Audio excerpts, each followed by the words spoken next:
Mga idol, matapos ngang manalo ang Golden State Warriors kontra Lakers kahapon ay tinalo naman nila ngayon ang Charlotte Hornets at naging tambak nga ang nangyari at may away pang naganap.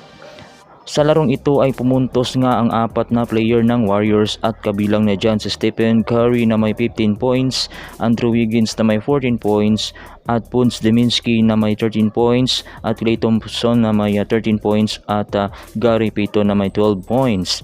At Charlotte Hornets naman si Miles Bridges na may 19 points. Sa first half nga ng laban ay tinambakan nga ng Warriors sa score na 43-29. Pero lumaban naman ang Charlotte Hornets pero hindi na nga nila nga nagawa nga makahabol.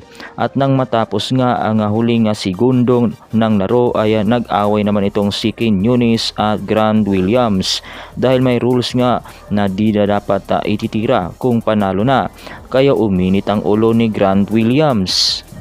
Pero sa huli ay panalo pa rin ang Warriors sa score na 97-84. Ang Warriors ngayon ay may 29 wins at 26 loss at nasa top 10 sila sa West, at ang Charlotte Hornets naman ay may 14 wins at 42 na talo. Samantala sa LA Lakers naman tayo mga idol. Ang LA Lakers ay nanalo rin kanina kontra San Antonio Spurs at muling nagharap itong si LeBron at Victor Wembanyama. Sa simula nga ng laro kanina ay uminit na itong si Wembanyama pero hindi rin naman pahuli itong si LeBron na umarangkada at umiskor pa rin.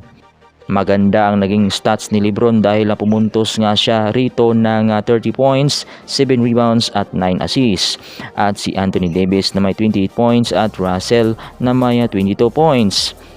At uminit rin naman itong si Victor Wembanyama dahil nakagawa siya ng 27 points at 10 rebounds. Nagawa ng makahabol ang Spurs pero hindi ito hinayaan ng LA Lakers na makahabol, at sa huli panalo ang LA Lakers sa score na 123-118. Ang LA Lakers ngayon ay may 31 wins at may 27 loss at nasa top 9 sila mga idol. Ang Spurs naman ay may 11 wins at 46 na talo. At yan ang ating balitang basketball ngayong araw na ito mga idol, February 24, 2024. Dito lang yan sa Ariel Zone TV. Magandang araw mga idol and God bless.